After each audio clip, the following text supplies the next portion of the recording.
where you can add your domain name to Google for spam filtering. Really? Well, yeah, so think about if you've been blacklisted somehow by email spammers, just to tag you, because that's a hardcore way that people get a lot of brands because they send a lot of phishing emails out. So this way you can maybe start my emails and tell Google so you don't get pinged by email spam in Gmail. Nice. Right? So we go here and basically now see the entire Google suite starting to flesh out quite a bit. I guess I don't have the new stuff yet. I do have a business page, and all I'm seeing are my business reviews, insights, AdWords, Google. Yeah, it's gotta be a US thing, dude. I got nothing here. Mine still looks like the old one. All I've got is my business, insights, Google Plus, YouTube. That's all I got. Yeah, that's all I got too. So now I don't feel bad if they left you out 2 days. It's just a slow rollout. Usually the way. All right, TBT, ready? See the screen real quick? See it? What are we looking at? It's gone. Well, yeah, I know, but what were we looking at? Oh, hang on. Let me do it again. Jeez. It's gone. Well, I know, because I took it away. Hang on. You hurt my feelings.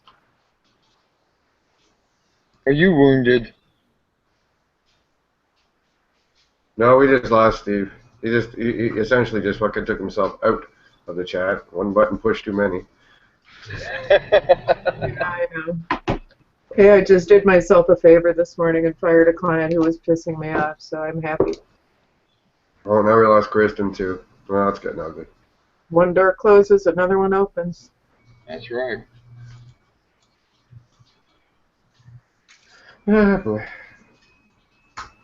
I haven't looked at email yet to see what his reaction is to it yet, but I don't really care.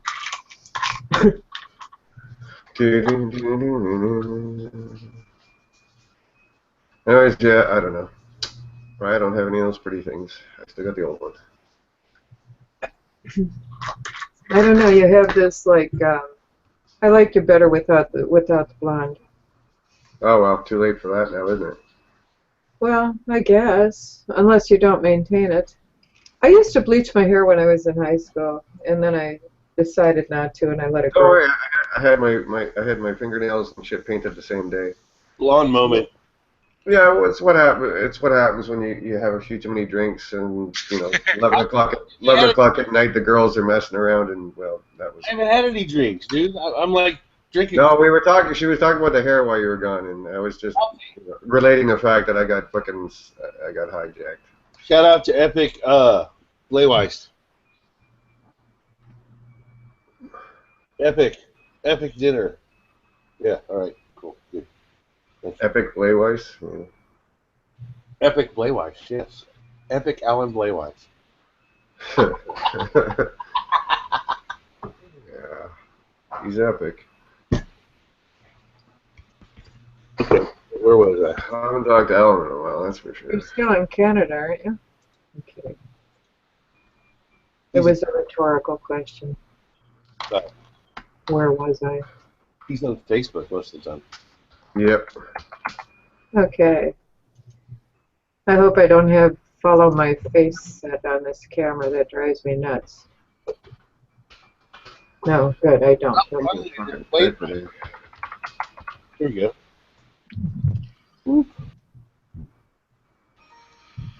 I'm hoping that today or Monday FedEx will darken my door. I bought a new camera mic. Oh, nice. Look, it worked. This camera and mic really suck. Yeah, time to go HD or something there, man. Yeah, I did. I'm getting the same one that I think Marge has it and Steve. This is my thing. I got the snowball mic going these days, so. I was thinking about buying one of those. Yeah, quite good, man. Very good. Excellent stuff. William! Mr. Bill, how are we today, brother? Good, how are you? Good, sir. Hey, no! No! Yeah, showing her age with that.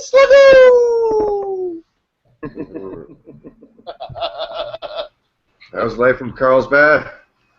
Nice. I'm going to be right back. I've got to refresh. Roger that. Reboot? refresh? No, just a hangout. When the hangout fucks up, you just refresh the page. Oh, there's the thunder. There we go. Yeah, it's just horribly ugly out. And he's back. Back. Yeah. All right, so I guess we might as well. What does everyone think about ABC? Google Alphabet. Well, I think it's a smart move from the business standpoint, from their standpoint. You know, I gotta imagine that it must have been almost, you know, terribly unmanageable, so huge for several years now. You know, when if you've got the one CEO trying to keep his finger on so many pulses, it just gets unwieldy. So this, from a business standpoint, makes good sense. Well, I was running around Bloomberg and some other the financial type sites today, and so there was plenty of, I guess, conspiracy theories going on, let's say, as far as, you know what I mean, that they can distance their earnings by putting their other projects into this as opposed to the main search and so on and so on. So, you know, some of that makes some sense. It's an accountant's wet dream. Mm-hmm. Yeah. Google got rid of some of the fake companies that they've been carrying, like Exaflop. They've been filing and assigning patents to Exaflop that deal with data centers. They assigned all those to Google about a year ago. So they consolidated things like that. And now, when a company like Nest applies for a patent, it's applied for under the Nest name, which is what you want to do with a holding company and subsidiaries. Yep. Instead of doing her hair, she put a hat on. That's a lazy. Wow, woman. How long does it take you to brush your hair? That long? Seriously? Oh, she looks cute. Cut her some slack. All right. Ah. Anyways, happy birthday, Kristen, officially. I already Happy birthday. Happy birthday. She's Oh, no, she left, man. She couldn't take it. Well, Anyways, yeah, you know, I could see some of the manager, you know, like you're saying, Doc, accounting. And again, like a lot of the stuff on Wall Street this morning was more about the, you know, separating earnings and shit like that. So, you know, I could see some purpose in it. I don't think does anyone think it's really going to affect what we do? I don't know. Yes, I think it does, because it allows for a lot of the things that they are due to be viewed as not be viewed as anti-competitive. Does that make sense? Meaning layering onto things, right? They can now do, and the Alphabet has a separate company that they create, like Yelp, for example. You know what I mean? They could create a Yelp for Google reviews and Google complaints, and then put that in the search listings along with Yelp. You think that would hold up in court, though, really?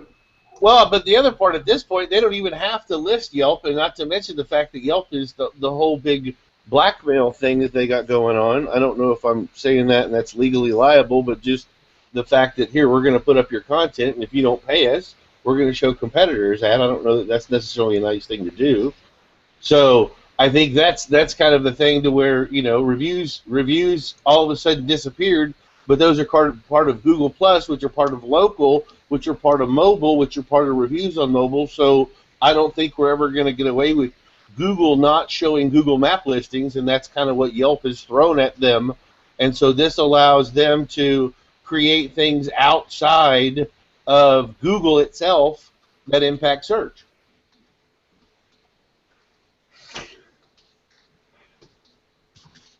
Right? Or do we sing Happy Birthday to Kristen now?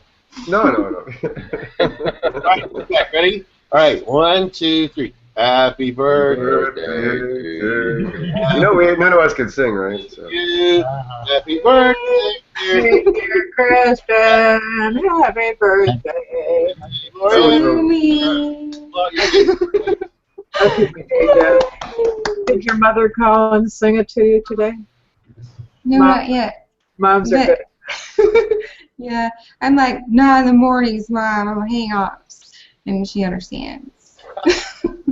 I see, okay. So I guess my mic's working now. Well, how old are we now? Hang on, I have to take this.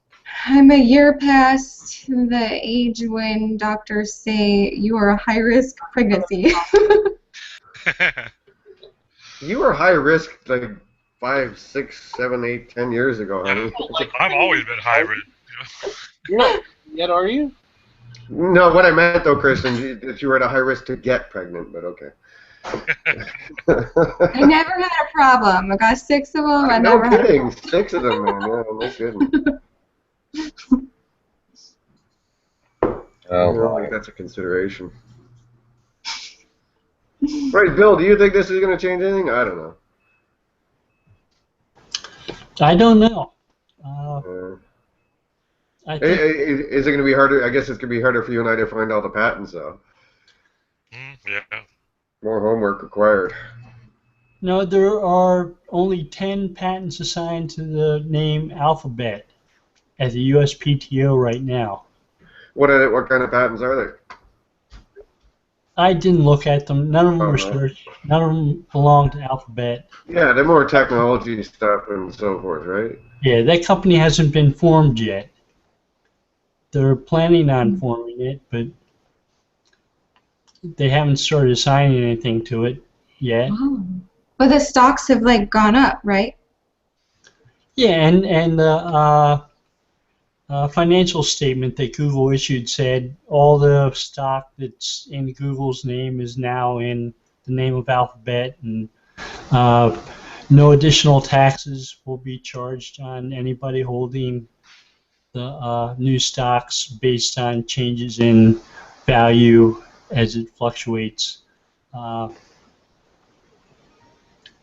So legally, the impact isn't there yet. They haven't officially redone the restructuring. They've announced it, and that's about as far as they've gotten. But yeah, we'll probably see some more assignments in Alphabet's name. Yeah. All the Google patents may be changed over to Alphabet. But what they can do under a holding company is assign the patents to specific companies and then set up cross-licensing deals between the subsidiaries. If they wanted to, could they essentially backpedal? start licensing to themselves at this point, right?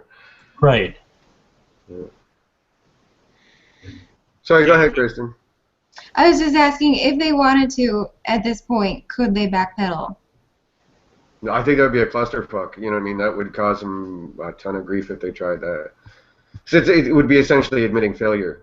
You know what I mean? At the Before they've even begun. Yeah, yeah. I don't think they'd be doing that. Are we talking about backpedal on Alphabet or Google+? No, she Yeah. means if they wanted to revert things. Yeah, because Bill was saying that they haven't actually, like, none of the patents are actually in Alphabet's name. Like, they haven't actually shifted, right? Did I understand that correct? Yeah, but think about it. You know, what I mean, they're into server technology. They're into they literally have DNA companies they've invested in through Google Ventures and stuff like that. They've got Google Cars. They've got all these other technologies that aren't really tied to what the original concept of Google is, and that's a lot of what seemingly, from what I was reading on Bloomberg and elsewhere, is part of what this is. It's not moving the search stuff over to Alphabet. It's more of dividing out this other technological shit they've been working on into this Alphabet and keeping Google as Google kind of deal. Right. The contact lenses that detect the level of Right. shouldn't be under Google's name. They have nothing at all to do with search. The little diabetic, small little things that they're making, too. Right, so that they're diverging a lot of this technological elements of their company into Alphabet now and keeping Google kind of Google as we know it. The most ridiculous... Go ahead. No, go ahead, Kristen. I was just going to say the most ridiculous thing that I've heard, like, during the whole last week, someone tried to tie it into, like, Google Plus is dead. I'm like, it has nothing to do with Google Plus whatsoever. No, that's just your usual freaking conspiracy crap. But no, it's more about separating these other technologies that they own and work with into diverging it into a separate entity. You know what I mean? So that it's not all tied. Because again, a lot of investors were getting kind of dicey because Google's spending somewhere around the order of $2.7 billion a year on all this other stuff, right? Whereas 90% of Google, the old Google, or I guess we can call it old Google now, 90% of the revenue was tied to ads. So you've got all these investors going, why are you spending $2.7 billion on this shit when this is where we make money?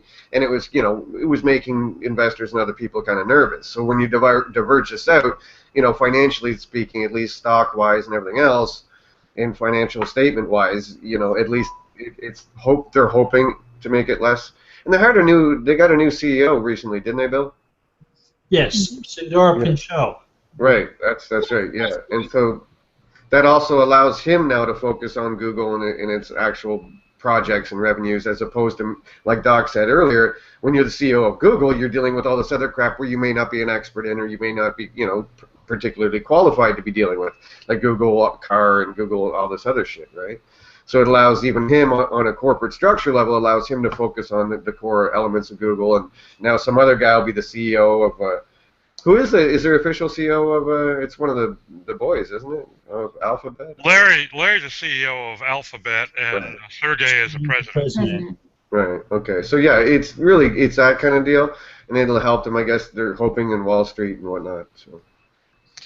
I did think it was kind of amusing, though, that they made this announcement when Alphabet.com is owned and in use by somebody else. Yeah. Yeah. Instead, screw you, we're keeping it. Well, they're the second highest lobbyist spender in the U.S., so I'm sure there'll be a domain called .google soon, and it'll just be all their shit. There you go. Or .alpha, or, Well, go ahead. Go ahead. No, you. Ladies first. Sorry, go ahead. Okay, I was just going to ask a question. I had seen some sort of mention about Wikipedia having a problem, something with the new CEO.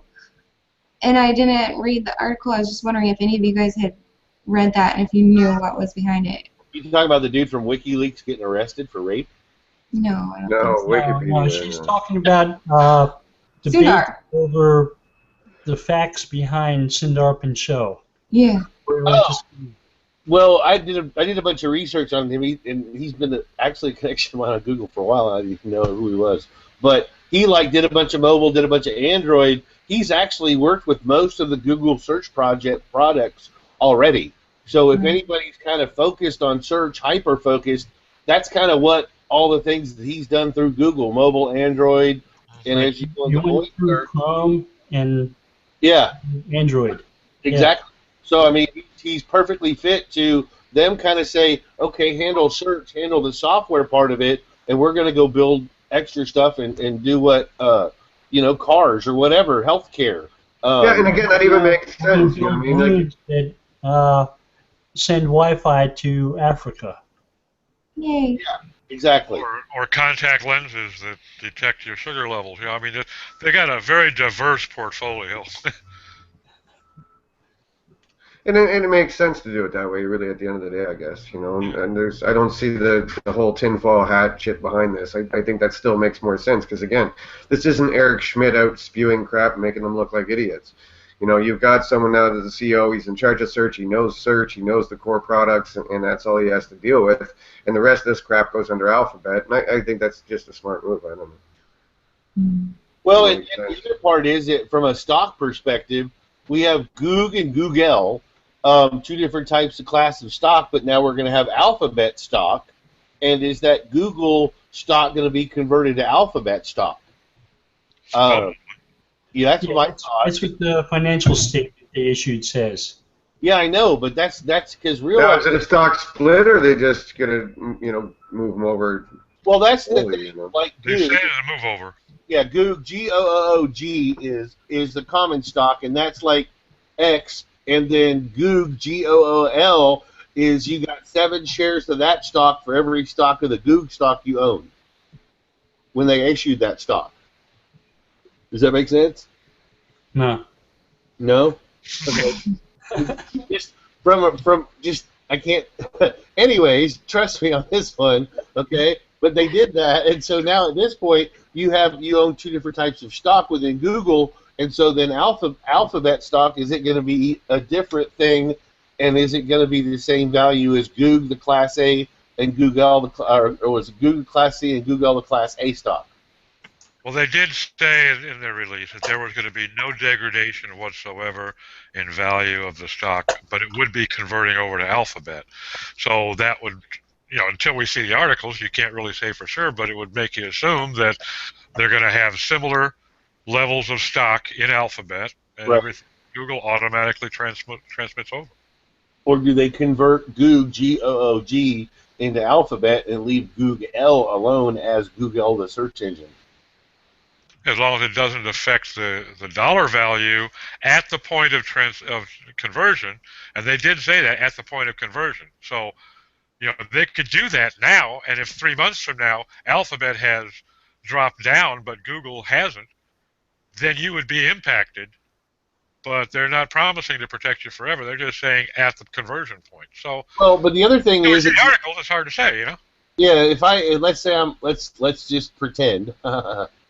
That I own Goog, G-O-G, and then I got Google when the split happened, and then at that point now we've got Alphabet in there, and right now Google and Goog own everything. So how am I transferring the ownership of, say, Google Cars or Google Health Care to a different entity like Alphabet? Does that make sense? So the other Google products, Google Ventures, and all that kind of stuff, which previously had been under the Goog ownership umbrella, now move under Alphabet, so my Google stock is worth less money. Is that correct? No. Okay. I'm just thinking about stuff like this in weird ways. So yeah.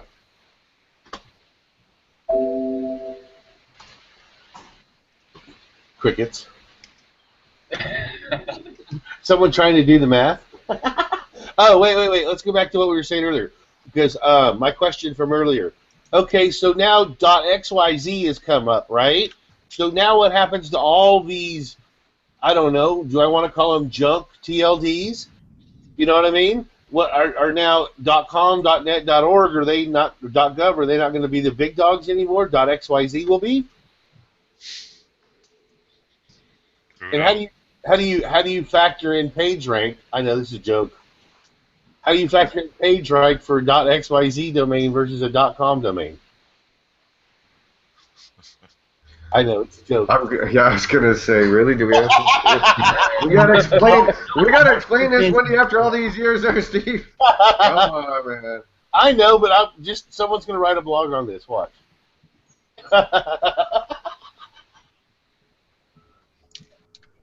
I'm sorry, I amused myself.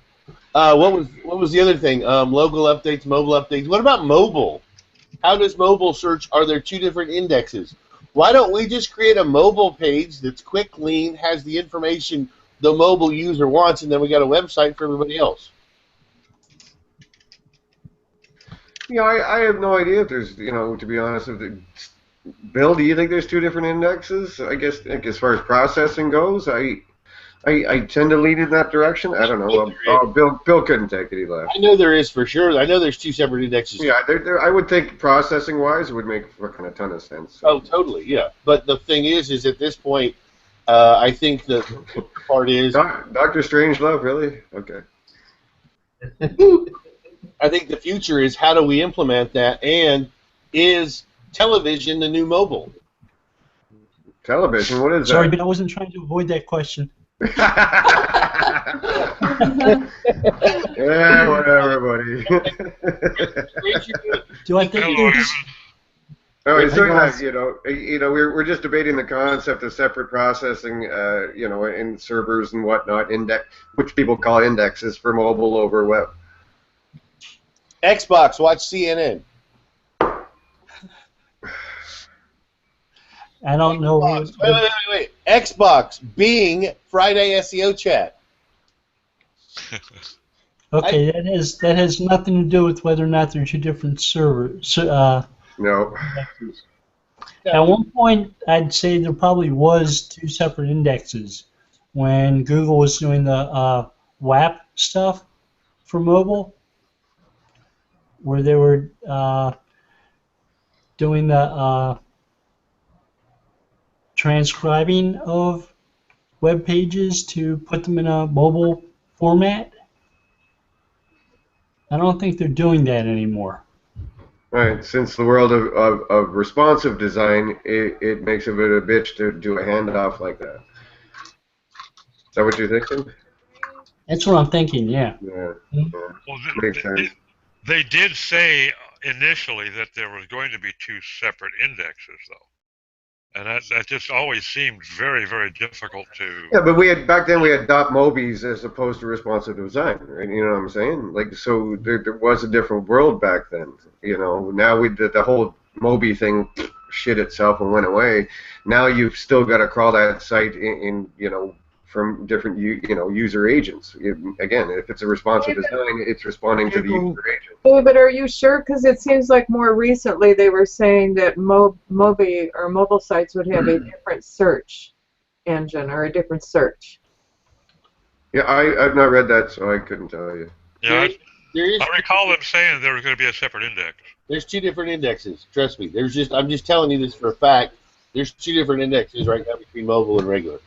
So what do you think? Like, the initial bot shows up with a different user, or two different bots using different user agents. Like, how do you crawl and index that and score that without some sort of handoff that's going to cause them a speed issue? Well, look at it from this perspective. We have two indexes. We have a non-logged-in index, which is incognito, and then we have another index that's based upon our personal search habits. No, but I still think structurally that's going to be the same index serving different information based upon X, Y, Z. I don't think that's totally separate. Again, we have to define what we're trying to quantify as an index. To me, that means separate server infrastructure, everything else. You know what I mean? It's totally separately, by itself. But don't. Sorry, go ahead, Emmett. I don't think Google used that definition themselves anymore. What I'm seeing in search results is lots and lots of different indexes. I mean, I'm certain that YouTube is its own index and is blended in. I'm certain that the Twitter Firehose is a separate index and is put in. I'm certain that mobile is a separate index. I'm certain that local is a separate index and is blended in. I think Google has anything up to about 80 different indexes that they're blending on the fly. So we could call it separate processing architectures, I guess. How's that? Yes. And it's likely that there's a predictive algorithm at the start when you enter a query that Google uses to decide where to get your results from. I think it's an if then when statement. Am I logged in? If I'm logged in, then I have a whole other set of crap to load, plus the actual search results based on the nature of my query and the device that I'm using, correct? Yep. It's possible.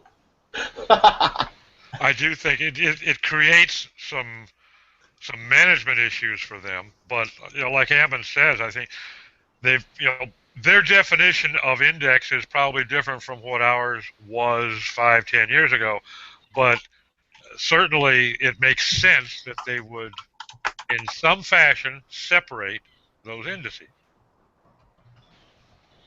If you remember, they always had a supplemental index. So it had the main index and then it had the supplemental index. And, that's as far back as I can remember. I think they now have almost all supplemental indexes. You've got a local index, you've got a sort of international index, you've got your, as I say, various social media ones, and it's blending them all. Multi-tiered indexes. Yeah. Yeah, I guess it's hard without us really having a solid definition of what the fuck we're talking about. Well, that's it. I think it's a bit of an issue. Our index definition has probably evolved. It's like a bunch of. So it's like a bunch of PR people trying to define SEO. Right. I've been looking at a patent for the last week or so that came out recently. It was co-authored by Jeff Dean, who wrote a lot of the patents about Google's crawling and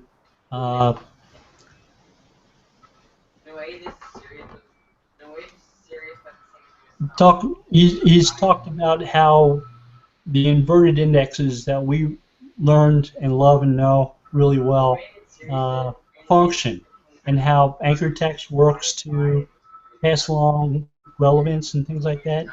So this one talks about how snippets are generated and created in a multi-tiered index. And it uses the phrase multi-tiered index a lot. I'm a little bit afraid of writing that blog post because I think it might confuse more people than it helps. So as opposed to multiple indexes, it's more of a compartmentalized one. Yeah, Is that what they're trying to say with multi-tiered, that it's compartmentalized into different sections that they make calls to? Or? It's got different layers, right. I think we are looking at cluster indexes. You know, it was always the cluster networking platform. Well, you know, you even think about stuff like that, I mean, when they start talking about trying to, you know, incorporate stuff like Panda into a more of a real-time thing, that makes you think that, you know, maybe Panda's a separate piece of chunk that eventually has to be rolled in. Possibly, although of course it would then have to override all of the other indexes on the fly, because it's got to look at what's in them to adjust. And unless it was literally a damping factor that was maintained somewhere, and I don't see it being that. It's possible, but I don't see that. But what brings you, what this makes me think of is, you know, Bill's talked about before doing a local search and you get one set of results, and then he just uses a foreign language word and it pulls from a data center completely around the world. It was a Chinese word, wasn't it, Bill? It was the word gasoline translated into Cantonese. And I wanted to see if I entered that word into the index, as a query, if it would show me the closest gas station to me, even though it was in Chinese. And it didn't. It showed content from a data center that was in Thailand. Really? Yeah. Oh, man. That's so that would have been a long drive to get gasoline. But I think the ability for it to switch so quickly between, you know, data centers that are a world apart shows you that it must be tapping into multiples and deciding which one is best for which query at any given time live. Right. And it's not just if they can do that. Now was that a search from your phone or from your desktop? The Cantonese? Yeah. Gasoline? That was from my desktop. Okay. I see more. From my phone, but I don't know Cantonese off the top of my head. I had to cut and paste from Google Translate. But yeah, I think, Aaron, it's, you know, at least we've established one thing, that the definition that we hold in our head as SEOs is probably not entirely correct. So it's a hard thing to debate, if you, even from that level. It's very much like the people that still talk about the algorithm. Yeah, you know, it's a handy shorthand. Oh my God, I hate that though. It's a handy shorthand, but it doesn't really work, and I think it's exactly the same thing. There isn't. I saw someone using the 200 signals thing on Search Engine Land about a week ago, and I was like, really? I don't exactly. call what Google's index does the token space repository. So it's tempting. That's another great thing, actually, Bill. Of course, I think that the knowledge base is still largely a separate index as well, and it's blended in. Yes, and knowledge base is a big verifier for everything. It's a verifier for everything? Yeah. And I do think that some of these indexes are complete indexes that are pulled in, like, you know, main results and supplemental work. But I also think that some of them are probably boosting factors and damping factors. Right. Yes, absolutely. But again, I mean, depending how you define it, they could be pulling those dampeners or those boosters from a separate index, depending how you're you know. Again, exactly. I think the definition is a bit of an issue, you know. Yeah. So. The boosting factors and the dampening factors affect how something shows up in search results from the same index. Agreed. They could have a separate scoring, let's say, for something else that would be pulled, it's all going to be in the same index, or will, like Ammon's saying, depending on the query, depending on Steve's logged in state and all these other things, I would think it would be possible, at least, from some other index to pull dampening factors depending on the query and who you're serving it to. What you'd be doing is, we know that they've only used the top 1,000 for a long time. They only really have to re-rank the top 100 to pretty much, be working for every single search that most people would ever see. So what you do is you have two indexes and you use correlation, which are in both, and filter out anything that isn't in both. Well, and then to address the KBO thing, how many of them have schema? Correct schema. Don't forget universal search and answer boxes pulling content from different repositories to show in search results. Or the client's website if you know how to structure it right. Right, and those repositories include the fact-based repository that's behind the knowledge base. Absolutely. Where the direct answers come from and where the knowledge graphs come from.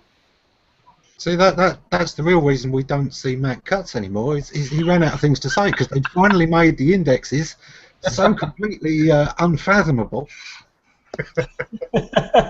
They didn't have to throw any more FUD. I was a fly on the wall in one of these SEO groups on Facebook the other day, and they were going on about how much they were lamenting the missing Matt and stuff. And I think my favorite comment was, I miss more of what he didn't say, because if you read between the lines, and I was like, see, that's what we miss, hey Terry? It's what Matt didn't say. There's something there. There's now even more that he didn't say. Oddly enough, Matt Cutts never said the sky is blue, so I keep looking up every day just in fucking case. Every single day he's not saying things now. Mm-hmm. They must be in a wealth of information. I remember when the historical information... Yeah. Oh, I remember them. It was like 5 patents, I guess. Retrieval through historical data. Right, but there was actually about 5 of them, wasn't there? There was like 4 or 5. There was one on spam. There was one on links. There was like, there was like 4 or 5 of them at the time, I think. Yeah. It was like a bunch of search engineers got together in that drinking game and wrote down things that could could possibly help you down the road. On a barn app, right. They gathered all the barn apps together at the end of the night and turned it into a patent. But yeah, that thing has been quoted so many times by people who put together ranking factors posts, and I won't mention anyone in specific. Right. But that thing's been used to death, that patent, man. I still see people today talking about things that were in that series of patents that, again, who knows where they went, and that was like 05, I think, wasn't it? I don't know. You were just... Yeah. March 2005, right. Yeah, okay, yeah. So it included things like the length of your registration of your domain. Yep. And GoDaddy said, increase your SEO, register your domain for 10 years. And Matt Cutts spoke up about that one, said, no, that's silly. We don't do that. Steve, Barry. Happy Friday, boys. Did somebody let a bee into the chat? What's that? Yeah, it sounds like someone's got fucking Alvin and the Chipmunks running around their house right now. Steve. What is that? Steve's got some kind of chipmunk effect going on. I knew it was Plunkett at the bottom of it. I mean, it has to be Steve Plunkett doing it. Yeah, Steve was probably going back. I'm totally muted, trust me. Don't make that hand gesture on the air, please. Thank you very much. He was watching all those Matt Cutts videos from the old days. Well, no, I'm so good at it. I actually watch him at multiple fast forward. I can still hear it. Well, no, Steve's taking it to a whole new level. What you were hearing there is he's playing every speech Matt Cutts made backwards, right? Listening for the secret messages. Multiple at the same time, and listening for that message from the devil, right? Yeah, play it backwards, Steve. The real SEO secrets are if you play his videos backwards. I swear to God, I'm gonna do that. I'm gonna take a Matt Cutts video, play it backwards, record it, and then put it out and tell people. Good idea. Awesome. Secret fucking message. Put it on YouTube. And even if it's not true, you could probably sell it and make a lot of money. Oh, for sure. You've got to fiddle it so it says everybody use Bing and claim that's why he's not at Google now. They kicked him out. They discovered it. The secret is out. We know what happened to Matt Cutts. You have to play his videos backwards to find out the answer. I get so tired of hearing people say Matt said. No, if you play them backwards, they say Bing secret agent. Yeah, I know. Oh my God. Well, No. They say I am Dwayne. I am Dwayne Forrester. That's it. I saw a funny comment here not too long ago. I'm Dwayne. Somebody said that Matt Cutts was forced out because it was discovered he was Eric Schmidt's illegitimate son.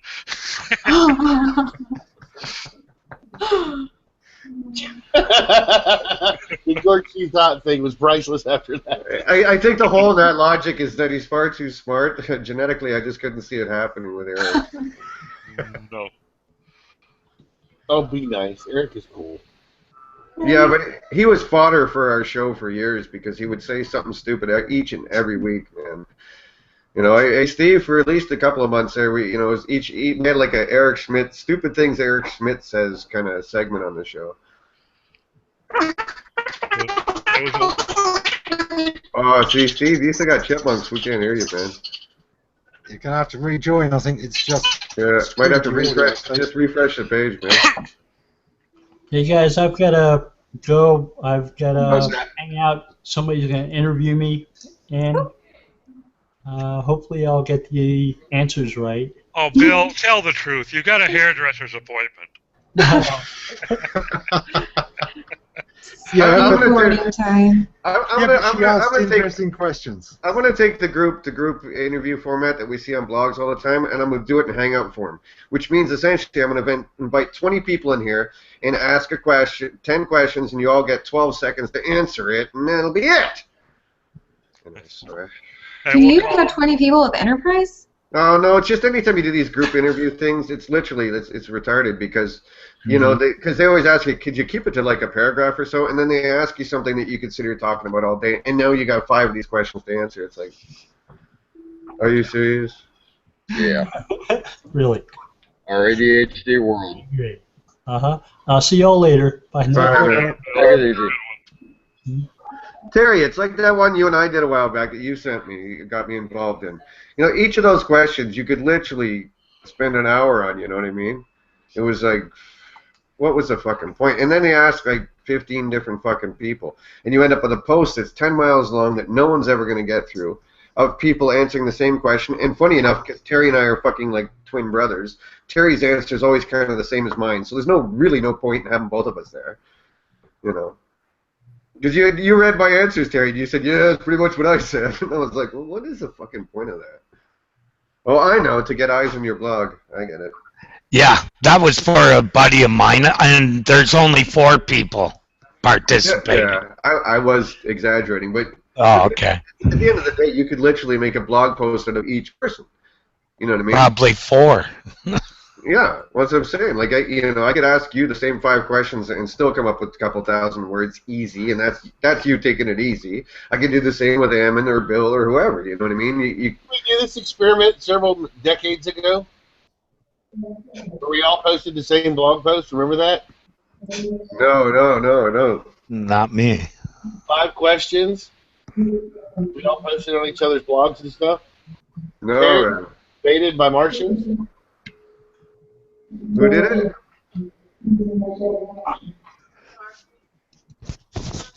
Harry's being invaded by Martians.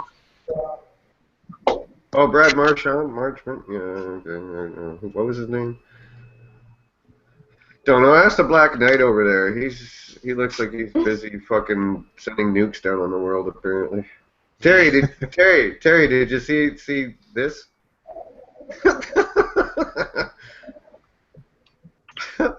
Very good, Ammon. What's that, Dave? Oh, sorry. Look at what Ammon's using today. Oh yeah, it's Dr. Strangelove. Dr. Strangelove. Yep. Yeah. He's testing to see how old everyone is. Yeah. Unfortunately, I was a young man when that was on. They had film back then. I just knew it because it was in the chat over here. Then I threw it over with Terry on Skype. It's a good classic movie, and you should find it sometime. Oh yeah. It's often been rated as the greatest comedy movie ever. Yeah. There's reason for that. It's got some real good stuff in it. Well, And you know, chewing gum. Oh my gosh, Steve is chewing gum. Why? How is that weird? I don't know. It was like the same like rhythm and timing. He's doing it on purpose, I bet. Are you doing that on purpose? Oh, it's not gum. It's Hershey's. Yeah. Can you get any real chocolate? Steve, I see the basement's coming along well. Oh yeah. Yeah. Mostly working outside these days.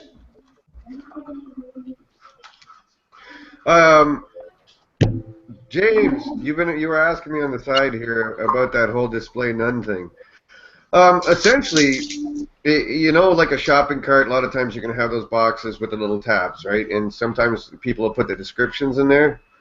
So we were kind of curious about this. I don't know, Terry, January, maybe December, I don't fucking know. But we were curious about this, and we started checking indexation for that stuff. And I don't know, weirdly enough, it wasn't 100%. Like sometimes Google was picking that stuff up, sometimes they weren't, but about 80% of the time, nothing. So people that were putting the descriptions in the display none default setting tab, it wasn't even getting indexed or picked up, so it wasn't really much fucking use to you. As far as getting penalized for it, no. You know, again, that's the kind of shit where you worry about, and there is no penalty for duplicate content. You just get fucking devalued as redundant.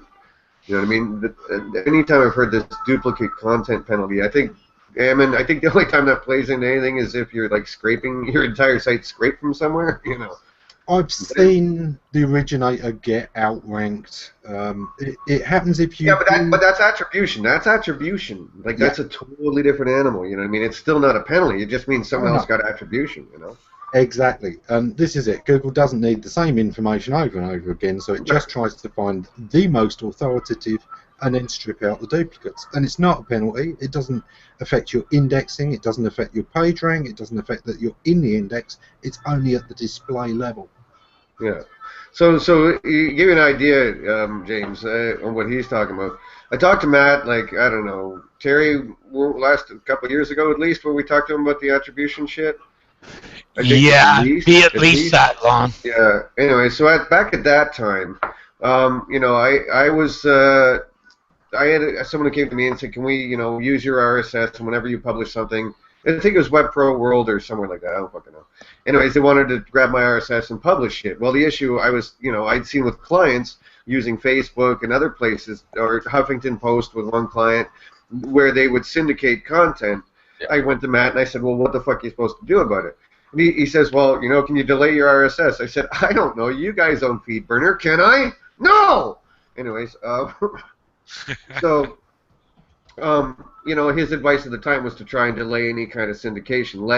Let Google crawl your site and you become the originator. But I also had seen people that would post verbatim, like a blog post on Facebook, within an hour of posting it on their own site.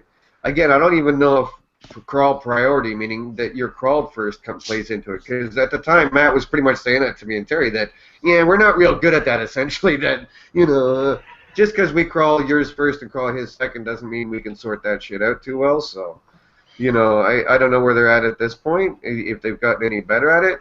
But Matt's advice at the time was literally try and delay any kind of syndication. But I think to a degree, again, in the Facebook example, when we were that's what started it all when Terry and I were talking to them, was this, they were putting verbatim their blog post from their site an hour later onto Facebook, and then Facebook would keep outranking them because they got more authority, more juice, right? So, you know, I think it's still attribution is half the issue. It's not as much duplicate content penalty crap, because that doesn't really exist. I think it's more what Ammon's saying, that the attribution of your content becomes the issue. You know, are you ranking for your content? I don't think you can get penalized for duplicate content outside of the fact of if your entire site's using scrape shit, and that would be more of a thin content manual penalty. So I've never, Bill, you ever seen any kind of a, not even a dampener, but like a penalty for duplicate content? I think that's one of the oldest myths in SEO to me. Well, is that I've never really seen anything that looks like that. I've seen dampeners and things. Let me actually bring it to this. You guys familiar with the old article directories? Oh, yeah. Article base and things like that. Okay, I ran a website for a while called that did that kind of stuff. People submitted their articles to my sites and things like that, and I dropped that model because of the fact that you could not, unless you had the authority, you couldn't rank for it, because other sites that had the authority that had been around for years, that had been doing this, they were the only ones that showed up. And even when you searched long-term SERPs on the particular articles, sometimes you wouldn't get anything at all, even the higher ranking sites. So there's got to be something there with duplicate content. There is something that was added. It's not a duplicate content penalty as such. Okay. But I do think Panda is aware of when you're using boilerplate. Well, you've even got, there's even manual penalties. If you go look at Google's list of manual penalties, there's manual penalties for thin content, which I call Panda's big brother. I mean, I think there's some form of a handout there that went just like Penguin goes to manual link penalties. Panda stuff can generate a thin content actual manual fucking penalty. So there is a handoff at some point that goes from a filtering or dampening boosting system into a fucking penalty system, you know.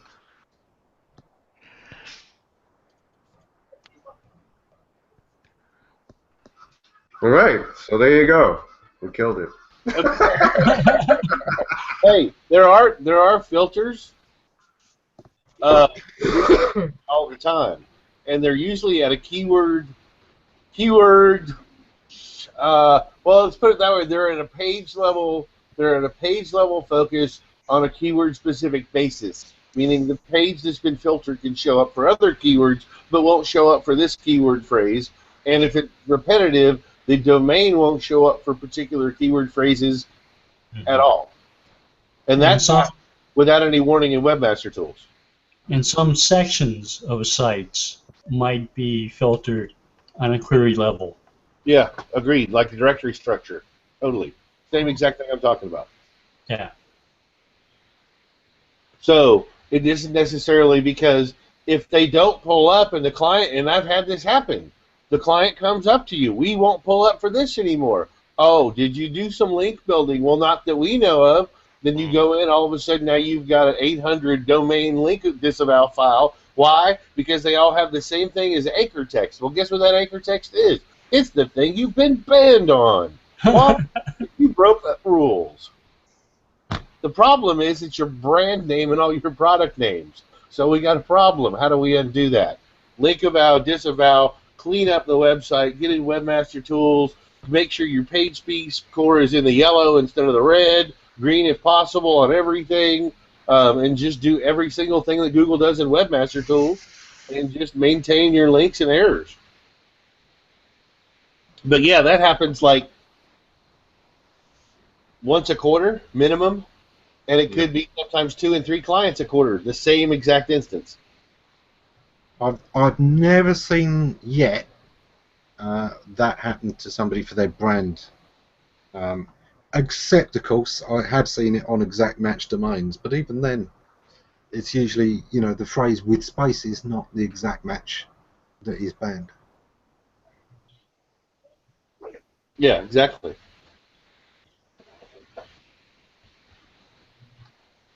But, you know, you can cause that kind of stuff for other people, and that's what could be called negative SEO. Yep. But I think Gabby and I had an argument about negative SEO because SEO is optimization. How do you optimize negatively? By doing it really, really well.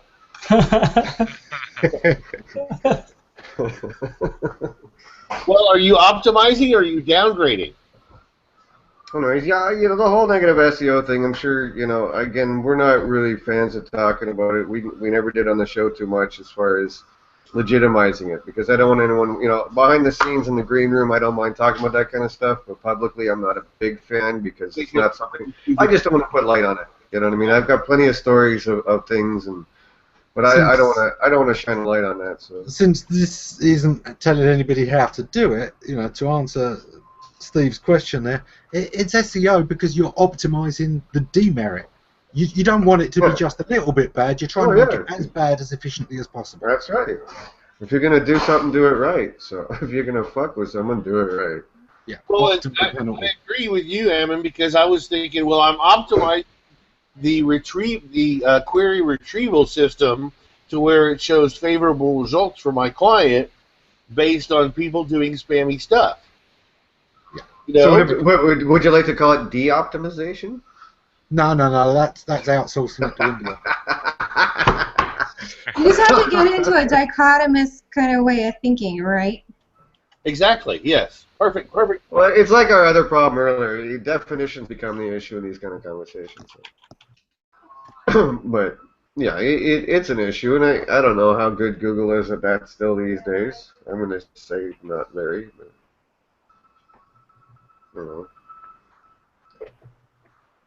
It's like that guy I love. I can talk about Matt now. He's not around anymore. We talked. I had a customer once who came to me and he said, listen, someone's attacking us with crappy links and what have you. I've talked to. He was on Google Play. He's got a gaming site, right? That mobile Android mobile app games and shit like that. Who does? Matt? No, just the client in question. And he had talked to his Google app, his Google Games or Google Play, sorry, his Google Play representative, and they said, well, we'll look into it, this and that, and da-da-da. So then I was talking to him, and I said, well, fine, I'll reach out to Matt and see what he fucking says. Funny enough, the first reply email I got from him, he said, yeah, we're aware of this one. I was like, oh, yeah. And then he said, we're keeping an eye on it. Thought to myself, and Terry and I were talking afterwards, we were like, does keeping an eye on it mean your system can't handle it automatically? You're kind of scaring me here, dude. The fact that you're aware of it and need to keep an eye on it. And this was industrial stuff. Like, I went to some people, and again, I can't even mention their names, but some black hats I know, and I said, can you deconstruct this and tell me what they're doing? Because we thought, like anyone else, we thought like X-Rummer or shit like that, and they were like, no, this is industrial strength. Because they were getting 20, 30,000 links, as this black hat said, to stick, meaning that, they were sticking in 20,000 of them a month. It was not some. Excuse me.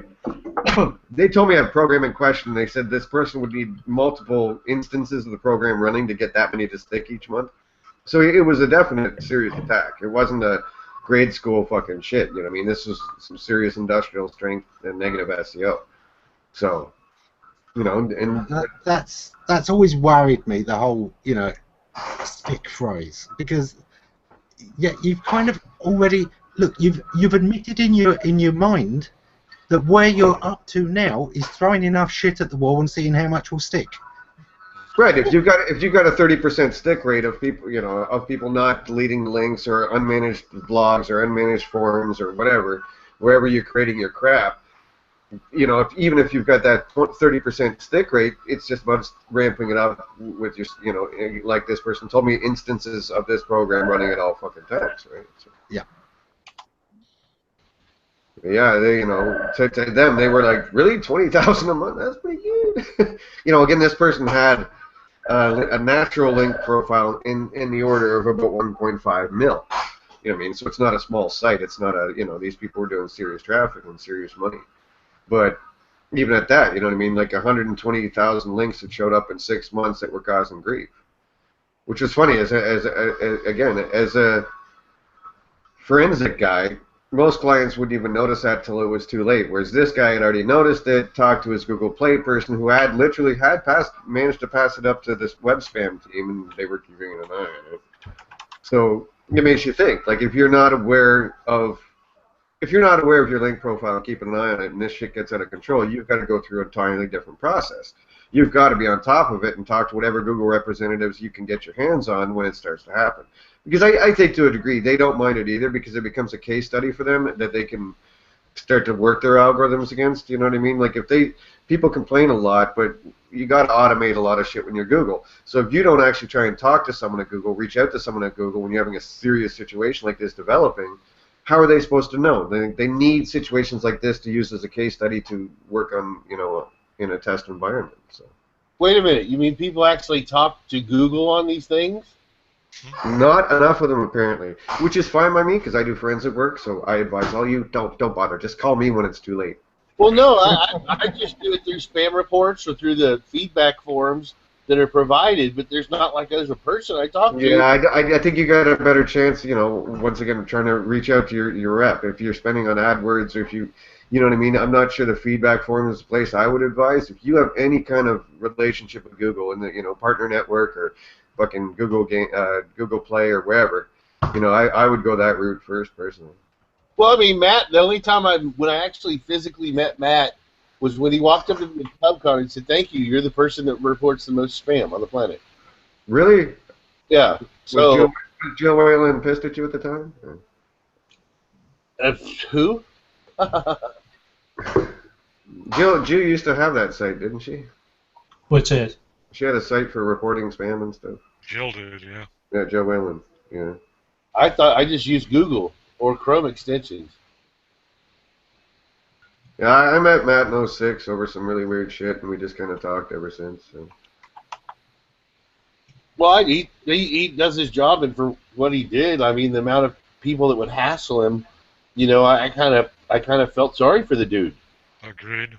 Yeah, see, I rarely talked business stuff. It was more just about patents or various search conferences or this, that, and the next thing. Or cats. Right, cats. Cats are very important, yes. Dude, they're much better than children. I have a Matt Pets cat toy. Yeah, you get in trouble for kicking children.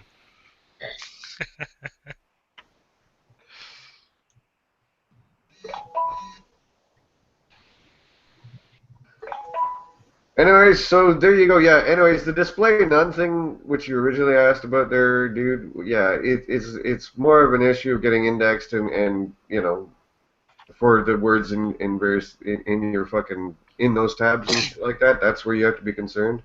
Now, I think until Google does figure it out, it's an awesome way to probably deal with idiots that I get that have no money or time that are using product feeds from a supplier. That's probably a good thing to do because again, that information you're probably getting outranked for anyway. So, I believe you're answering the question I had about why is Google penalizing display known CSS? Yeah, but they're not even penalizing. Again, it's just not being indexed. Okay, here's my issue with that. Why is Google parsing CSS? That's purely decorative. So you can understand the layout of pages. So that when they do things like extract information from pages following certain patterns, they can do it effectively. Have you tried to use the data highlighter tool from Google? Okay. On page. Well, the reason why I bring this up is because a lot of navigation makes use of the display none attribute. For instance, your drop-down menus. Your drop-down menus commonly use that. Well, if it's not indexing this, then it's not properly indexing the links. Now, I can understand the tab boxes. I can see the point behind that. But navigation, there's many elements that use that CSS property. Yeah, and again, indexation as opposed to crawling forward on a link are two different animals. You know what I mean? Yeah. It doesn't mean it's not finding that link and processing it. It's more of indexing the words is what we found, at least, when Terry and I were hunting around. It was literally the display none stuff was just not being indexed. Like you do exact max searches with a site search and it was nothing. The same with stuff that's in the JavaScript extending folders, stuff that you click on and it extends content. Same deal. That stuff behind the extenders wasn't getting indexed. Yeah. I can understand that with JavaScript, but it just surprises me that they're ignoring CSS. The stuff that's behind CSS. You notice that every single web page on a 10-box, normally, this is just at least for me, every single link on a 10-box has that arrow or a caret to the right. Right? Okay, Yep. Going this way. And if you mouse over that, it renders the web page. In order to render that web page effectively, they had to pull all the websites for CSS. Well, that's the problem, James. In the past, they actually index your code, now they actually basically render what is displayed when a person comes to your website. And the reason they started doing this is people would go to a website where the match on the term that they were looking for is in one of those display none tabs, and they'd go there and say, well, what a crappy search, I didn't find what I was looking for. So Google started using what's rendered on the page. Now there are workarounds. One of the workarounds is to put a link at the top of your page to that tab that's not displayed. Okay. I was just curious about that from a designer standpoint, because I wear multiple hats. Design is one of them. And well, that's the way you get all your tabs indexed, like in a second spot where you get site links without a descriptor underneath it. You know what I'm talking about? Your second SERP that you've got in there, and you've got the site links underneath it. Gotcha. That's based. So the way that's the way that tabs work. The way Terry's talking about. Okay. All right. So there is a feasible workaround. That's the main thing. Yeah, if, I got it somewhere, James. It's easy to find, too, because I had to search for it to find it. Okay. It's on the Google Webmaster blog. Okay. Good to know. Again, like I said, I haven't even tested it, but I think when you get those lazy customers that don't feel like actually making unique descriptions that are using like a product feed from a manufacturer, and they're late to the game, meaning there's a bunch of other people using it ahead of them, you know, in those kind of design/SEO situations, I might actually advise a client, yeah, let's put the discount thing as the first displayed tab and the fucking description in that second one, because that description is now kind of useless to us, because the odds of us with our low authority ever making use of that is probably low. So you know what I mean? I might advise more on a conversion level. You know, if there's a sale or if there's something more important I can put in that first tab, I'd probably do it. You know?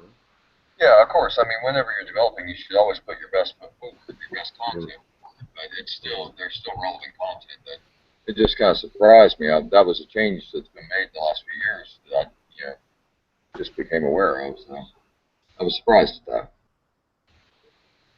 I don't even know. There's even a theory been going around the last 10 days that it was I think it was Steve last week or somebody that the message was by mistake or something, that all these billions of messages went out to Webmaster saying to open up your CSS, JS in your JavaScript.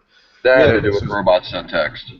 Yeah, so it's hard to say what's going on. Again, we never. That was an error. That was an automatic bot error because. Well, has Google said that? Well, it was a WordPress issue. And it was a WordPress issue, but basically anytime you had a WordPress multi-site, you had multiple styles, and so the problem was you had two different pages on the same website with different style sheets for the template and CSS file, and so it freaked out thinking it was multiple sites, so that's why they sent that crap out instead of writing a workaround. The next day a human wrote a workaround, and then all those things were pointless. From what I could get. Again, if you're not up to something dodgy, I don't see a big deal with it. Go ahead. Especially when you get into the whole mobile thing and everything else. Can't fucking hurt. We actually talked to Mr. Mueller on Tuesday. I did in private about that. Yeah, I'm not worried anymore. They're not. I don't think they're really indexing the stuff. I think they're just looking at it. They're aware. They're aware that indexing that stuff is dangerous. Mm-hmm. Like I was saying, I tried the data highlighter tool from Google to mark up content using schema, and it worked a lot better after I allowed Google to crawl my JavaScript and CSS. It understood the layout of my pages a lot better. Yeah, and was labeling things better.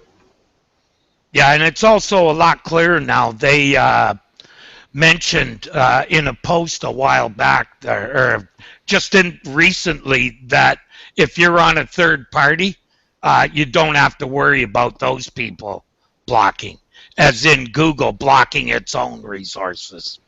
Right. So it's not going to happen on Blogger, huh? Yeah, right. So if it's coming off a third party and they're blocking it, you have no way to change that, and they're not gonna do anything about that. Right. So the little translation widget that I have on my homepage that changes around the formatting of the page when people translate it into Hebrew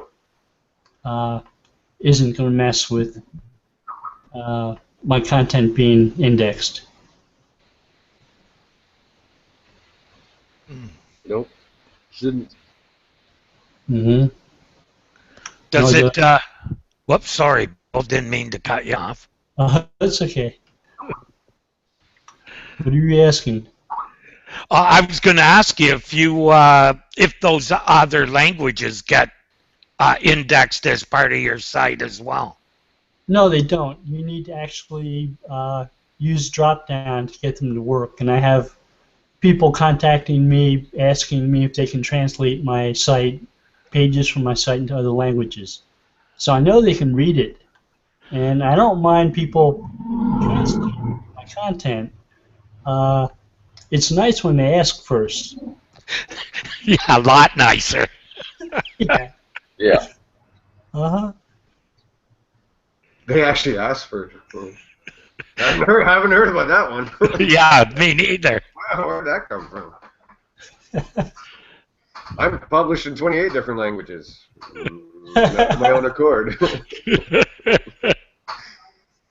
And I asked them if it's fine. They totally have permission, but ask them to send me a link when they do it.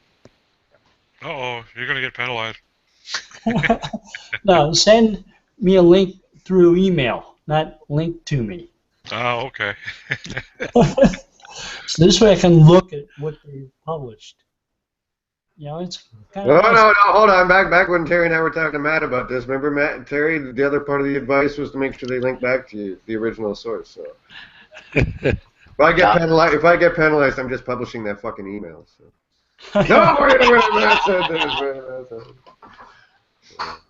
Okay. Yes, but I forgot. It's what Matt doesn't say that's important.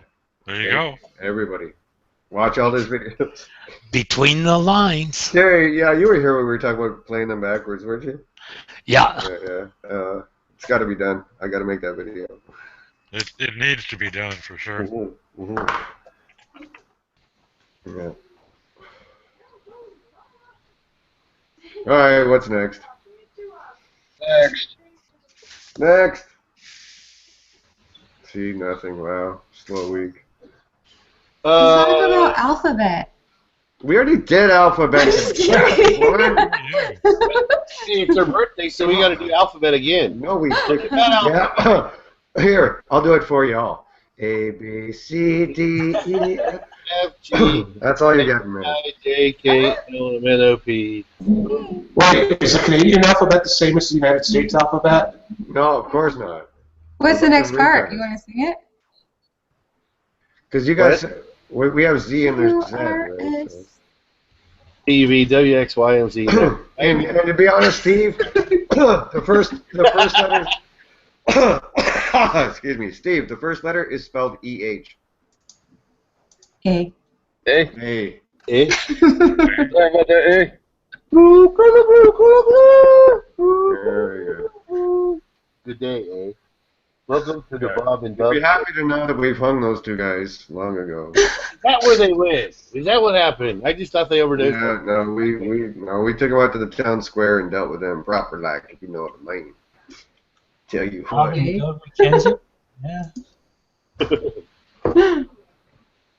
Careful, old Dave. You sound like you're from West Virginia for a minute. I'll tell you what. Like I always said, man, nobody has any right to make fun of us Canadians because of A.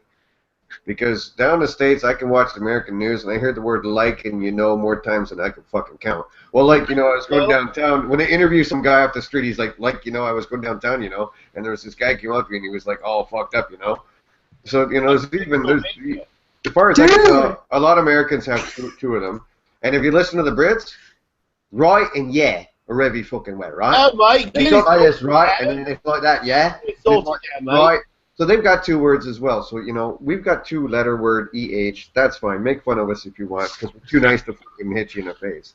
But, you know, as far as I can tell, a lot of countries have more colloquialism words that are in every sentence than we do, so.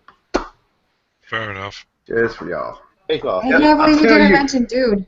I'll tell you what is an entire fucking sentence. And I was playing on Xbox the other night, and I actually heard a guy say "dadgummit." Oh shit! Damn right, boys. Talking we's from the Nashville area. He's talking away. He said, "Oh, dadgummit." And I was like, "Really? People say that?" I thought it was like in the movies. No. Apparently, it actually happens. So, and you guys piss on us because of A. All right, I get it. When I think of Canada, I think of HUD. Think of what? HUD. HUD? HUD. Okay. Yeah, I had a couple missionaries that were Canadian, and that's what they said that you guys say.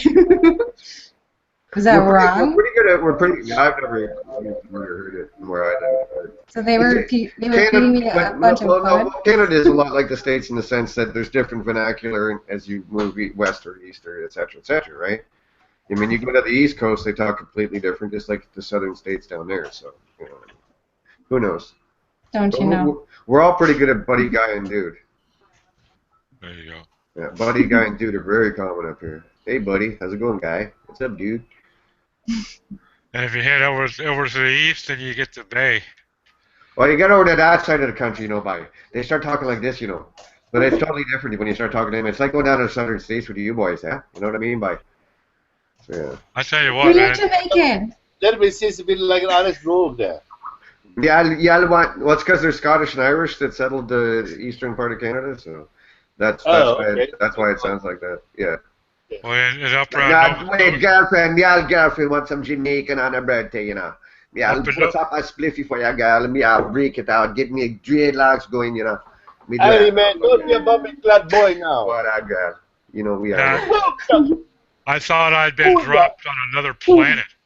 You couldn't understand a word anybody was saying in Nova Scotia. Yeah, well, yeah, you get used to it when you live here, but it's a lot like when you like guys with hardcore Nolan's accent. Nowlands.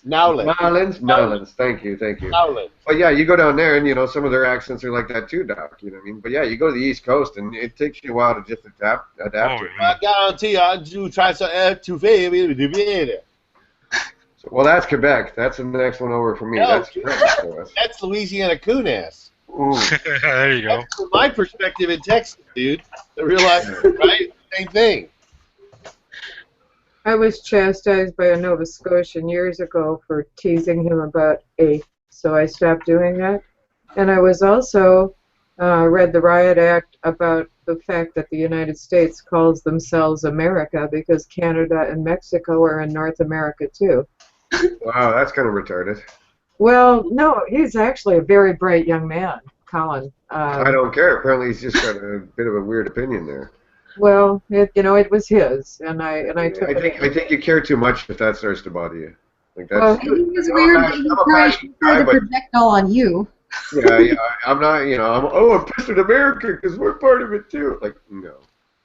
You know, well, most Canadians I know are like, thank God we're not American. Nothing personal. Whatever. I mean, it was a criticism that I took to heart. Yeah. So I call myself a USAEN now. Okay. Wow, that's just taking it a bit far. Well, you know, that's me. What are you willing to do for your customers? Was it a customer, was it a client, or was it a friend, or like how did you meet this person? Yeah, workaholic. Yeah, we've got all kinds of titles, labels. I don't know. I've been at this so long.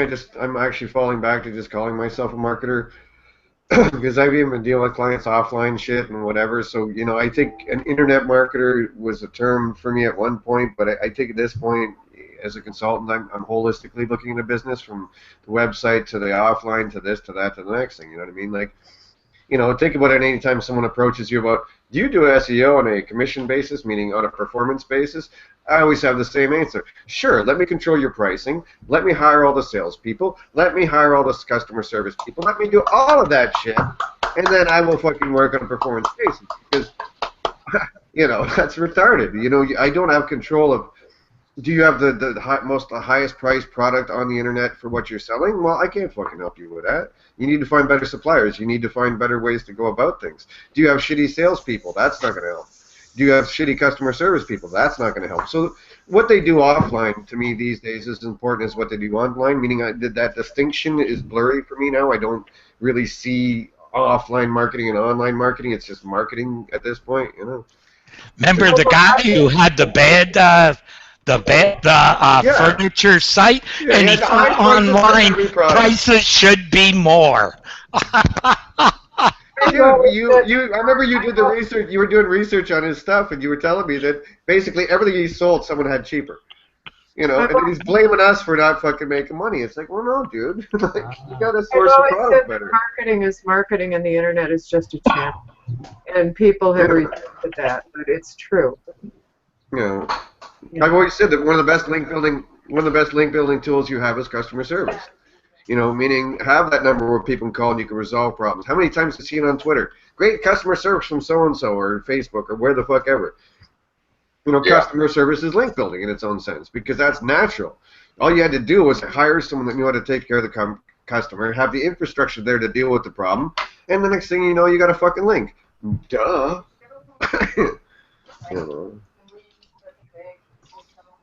So yeah, it's all kind of hazy at this point for me. I don't really define them separately anymore because you can't.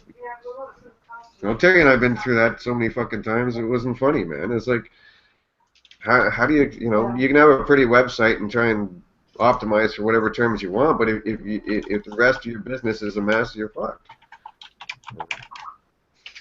I saw a little local store. I saw a little local store with an A-frame outside saying, like us on Facebook and get 10% off. I know that's kind of against Facebook's rules, but I'm like, good idea, smart thinking.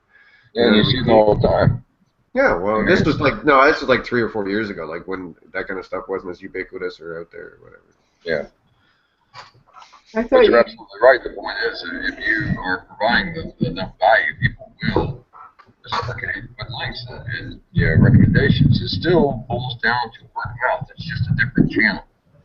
Well, Google has this product called Trends. Kind of weird stuff. It actually tracks how much people are talking about something. Well, go figure. I mean, if again, I'm not stating anything definitively about Google's algorithms, but I think to a degree, if people aren't searching your navigational search, meaning your entities, if it's people in your company or your trademark product name or your company itself, then there's probably something in there that's going to deal with that on an authority level, some form of authority scoring or what have you. Terry and I were working with a client 3 or 4 years ago, and we were in a meeting, and we had noticed that fucking brand searches year over year were dropping 30-40%. We said to them, well, have you stopped spending as much on your offline advertising? They were like, yeah, how do you know that? We were like, well, it's kind of simple. Look at your fucking analytics. It's right there. People aren't searching for your company. There's a good chance that you have cut back on your budget for your offline marketing.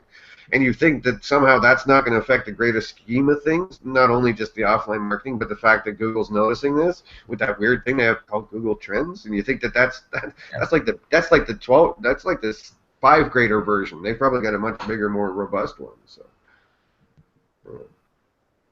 I'm still a big believer that you should watch your brand searches. Once upon a time, as a straight SEO, I would actually filter those out so I could just watch the terms back when we had actual keywords. But I learned over the years that, no, maybe I should be watching the brand searches as well. Well, I think you segregate them because brand, if you're having trouble ranking for your brand, you probably have much bigger. You think? We've seen that before, too. So, yeah, I'm talking to you. Hello, you there? There's basically 2 kinds of searches, or basically 2 user states. Those that have an association with the brand and those do not. That's it. Well, fair enough. Sure, I can see that. I can go with that. So what is the need of the searcher or the user Where Or are they even these days, like, I would expand that to entities within the brand. Mm. You know what Yeah, I it mean? isn't brands, it's entities. Like, Right. Yeah. yeah. Like keep in mind if someone happens to be traveling to California. I'm using this as a very obtuse kind of reference, but if someone's traveling to California, like one of us, and we've never seen the Google headquarters. Well, Google headquarters as a search is an entity of its own because it's a place. I mean, it's not directly associated with the brand per se in the way that they look at it, but still, any kind of entity thing. If it's a person working the company, if it's an infrastructure, a part or a piece of the company, or if it's the company itself, or a product that that company owns. Again, these are all separate entities under one larger entity, and it all flows up that chain, right? That you should be using schema to make the associations between the as clear as possible. as clear as possible, right? Here, I have a dot. It's a blue dot. But one other thing, Dave, I think you can still divide SERPs into three types: navigational, transactional, and informational. Yeah, they even I have don't think quasi that's stuff. really changed. No, they even have quasi stuff, meaning like sub elements of each. That Yeah. you know, I mean, the last time I talked about query classification or patent or whatever was maybe 3 years ago, but even back then they had like quasi elements within that too. And then you have a search task, right, which can go from from information to transactional within that same search task, and they're going to look at that chain of that task and even treat that differently, right? Like again, you know, Nike, Nike Air Jordan, Nike Air Jordan in Peterborough, Ontario, right? So that search task just went from navigational to potentially informational. That's where quasi comes in, is when they don't know if it's transactional or informational, so they're going to feed a bit of each. Remember we used to look at that stuff, Terry? And we noticed that big change when they stopped feeding those little interstitial ones in between. Yeah. Yeah. Now you could, since universal search, they've even broke it down into the elements, right? Or right. So the example I gave, the third part would be a geographical type search, which is something when I do keywords research, I don't just break. I have navigational, transactional, and informational, but I also then break that down into geographic or exactly that kind of any break kind it down by signal. after that. You know, so yeah, I think that's something that they're doing. And again, the search task itself, you read enough patents, you see how search tasks are something they consider as well. Like, when did that search task change? Look at conversational search, right? That shit that came out a while back, a year and a half ago. You could go into your Google Voice and say, who's the President of the United States? President of the United States is Barack Obama. Who is his wife? Which normally, as a search itself, would be garbage. Michelle Obama. But because of the because of the conversational element tie-in with the algorithms, it's looking at the search task and how it evolves, and they move within that evolution of that given task. Do we call that I think when you talk, I think when we talk query classification, we have to understand that as well. That you can have a search task that is multiple things. You know what I mean? And I think that's how they look at it in the sense of navigational, quasi, meaning could be informational, could be transactional, and then moving on to the actual transactional and geographic and demographic kind of finish, right? And they do that a lot. So, you know, I think that's important to look at when you're doing stuff as well, that you can't just, you know, say, navigational, transaction, informational, whoop, done. I don't do keyword research that way. I don't build semantic baskets that way. I think more of search tasks. You also have to take into account, besides the three types, what are the panel that is associated with that type, right? So I also want to discover where, kind of like when we did universal search, where you look to see if there was a video, and if there wasn't, you tried to make a video to insert into that SERP. You can now do that with answer boxes and knowledge panels. Same deal. Look for them, figure out how you can get a query that adds in those. Yeah. Because now they're hungry for it. You just got to feed them. Right. And there's a lot of opportunity out there. And I think what's really blowing people's mind is it's the exact opposite to what SEOs think, that these answer boxes and knowledge panels are stealing webmasters traffic, when in fact it's the exact opposite. Well, no, it's an Actually opportunity. It's an sending, right. It's an opportunity to move up. Like what Terry was talking about. Like this is maybe 3 years ago. We had a client. We looking at a SERP. He's on page 3 for it, and we're thinking, well, what's the quickest way up to the top? Well, we decided there was no universal for video, so we created an exact match video essentially, and put it on YouTube and everything else, and boom, within 2 days, there it was at number 3. So instead of having to pound out natural organic links and this and that for 6 fucking months, boom, we got him on page 1 and just slightly above the fold within a fucking week because Google wanted that information, just didn't have it. So we gave them something to put there, and they put it there. And it was like, yeah, thank you. Have a nice day. So yeah, that's why tracking where these things appear in your SERPs, right? I think and when they disappear. It's also important when they disappear, Dave. Yeah, the guys over, what was the name of that ranking service?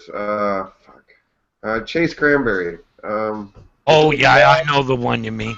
Anyways, we were dealing with him at the time. He was the sponsor of the dojo, and we said to him, Terry said to him, he said, you know, what we want is to be able to track universals when they move up, when they move down, when they disappear, because they at different times of the year. Remember, like Christmas, boom, there was more of them, and then January not so much. And we were actually telling them we want to track that stuff.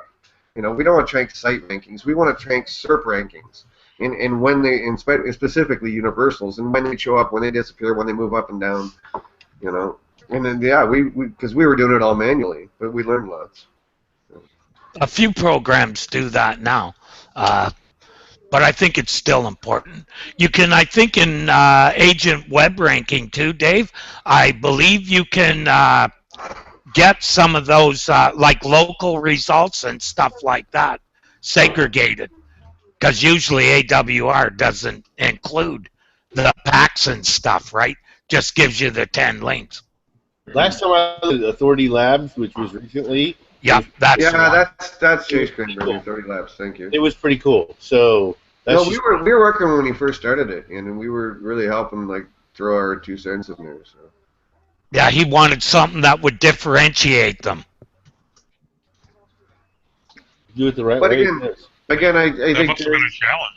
Terry, I think the end fucking point is any SEO that wants, and we've seen this for the last 20 fucking years, that any SEO that's sitting around bitching about what Google's doing his career is short-lived.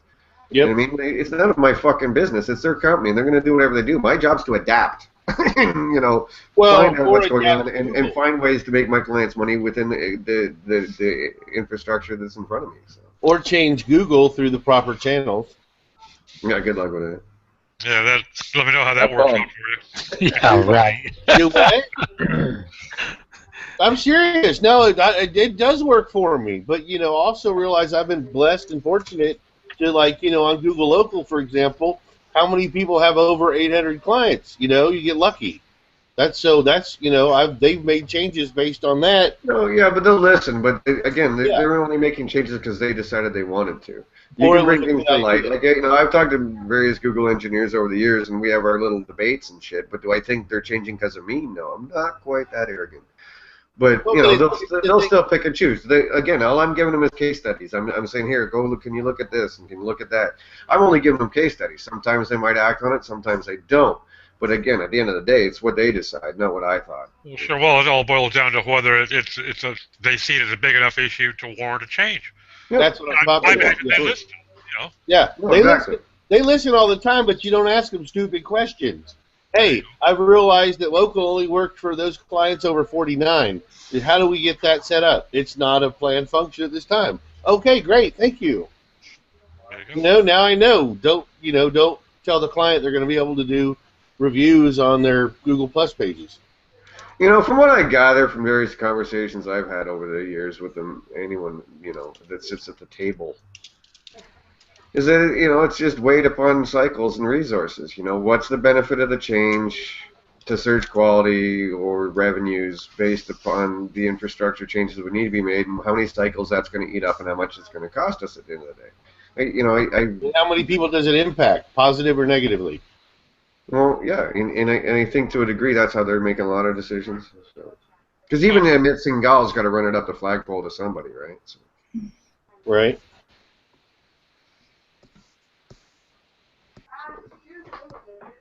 Yeah, I've participated lots over the years, dude. Do I think it changed because of me? No. I think they were listening when they did the JavaScript in CSS. In fact, I'm pretty sure. Yeah. Someone told me that what we were posting was getting shared in Google. It was. Well, dude, you and I were talking to Matt for fucking. Oh, Garanser's not here, but we used to bitch about this, and then you and I would, we were sending emails to Matt and shit.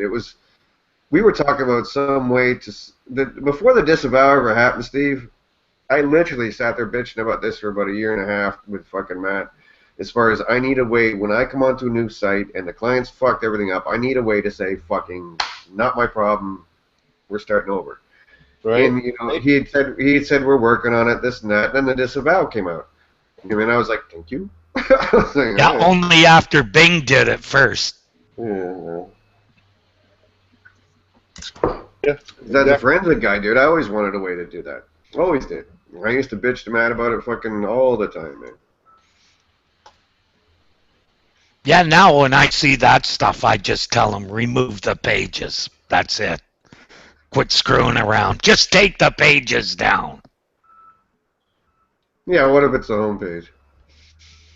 I fixed that, believe it or not. Yeah. Jiggery pokery, webmaster tools. It's time to go to non-WW. Yep. You switch that. You switch the canonical and. Yeah, then switch to HTTPS. Yeah, but it saved. I was working with a buddy of ours in the UK. He had a company that they were looking at a lot of money and changing signs, and so he needed a quick fix.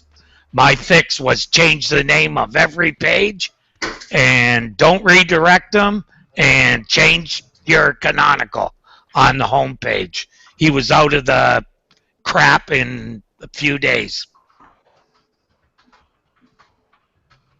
That's why I don't. Sometimes the best fix isn't disavow and removal. The best fix is to remove the content from your website. That gets action even before they run the algos because you've just screwed with their link nodes.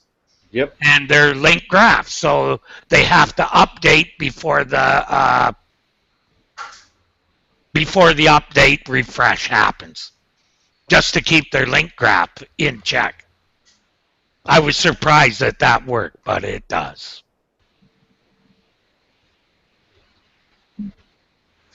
We're giving away the farming, Matt. They still got to pay me to implement it, Dave. Yeah. It's easy to talk about it. When it comes time to implement it, most of them don't know where to start. Yeah.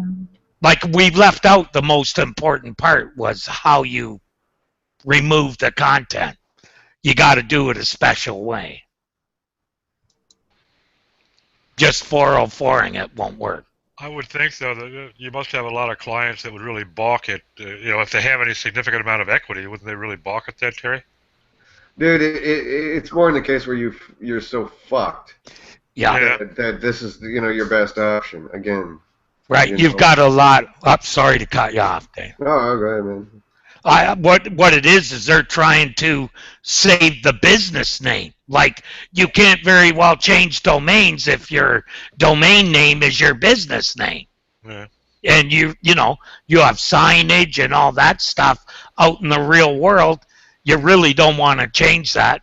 You'd rather not rank for a while. Because if you're a real brand, you're going to come back pretty quick once you start putting new content up. Exactly. As long as you cleared the penalties and you fixed all of the dings in Google, they'll rank your stuff like they're supposed to.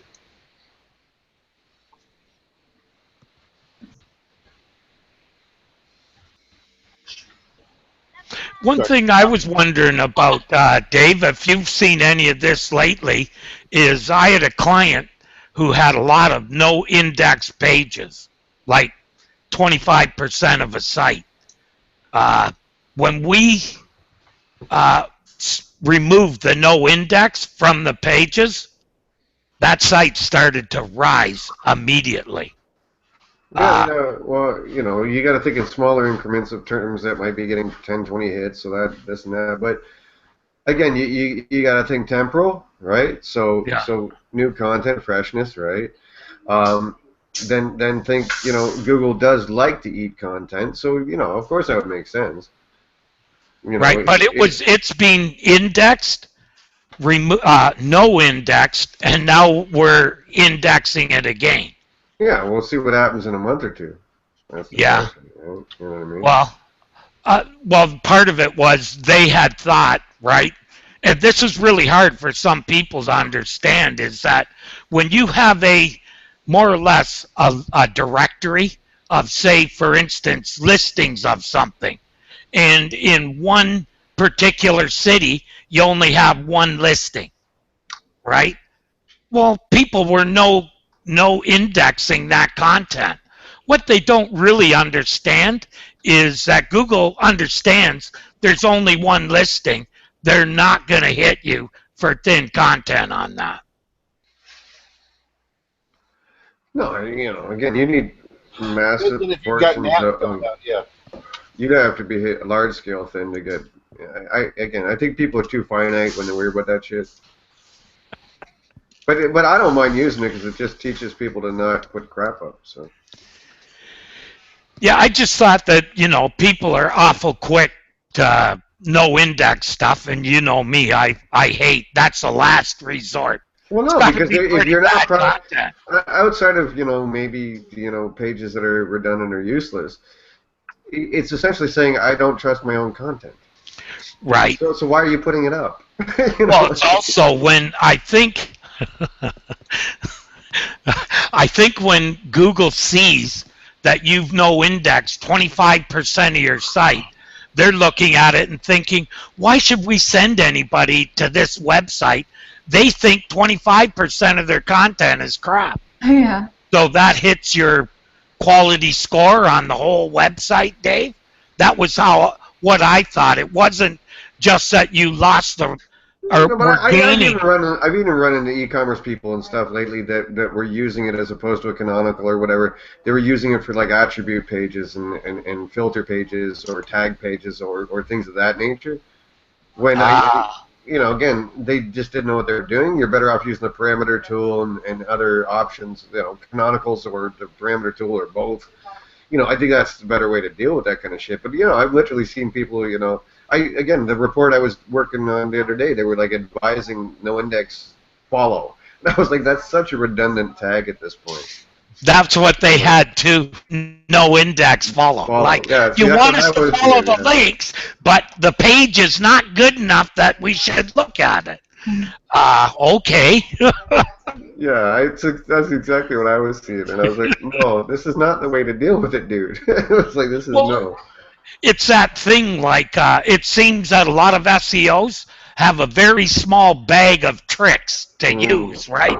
So they're using the only one that they kind of know. Yeah, no, that's what it was. Yeah, it's pretty much that same. Yeah, that's what the situation was. Rather than thinking it through and saying, to me, no indexing a page should be last resort. Or maybe just going and getting an apprenticeship somewhere before you start giving clients advice. Learn a bit about the job first. Yeah, go learn how to do the job, then start advising clients at that level. Yeah, that's usually. There aren't really any one-trick ponies out there, though.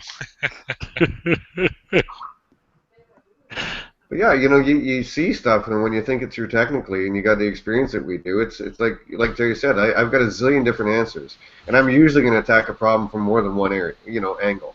I mean, I'm never those. Just do this. Just go to the parameter tool, or just use robots, or HT access.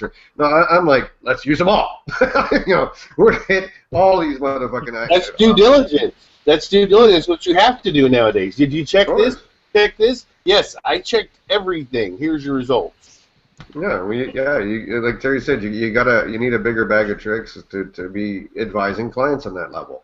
Just too many people think they got a couple of years in and they know what the fuck they're talking about, and then they get a bigger client and they think, wee, bigger paycheck. They don't think, oh, maybe I can't do this.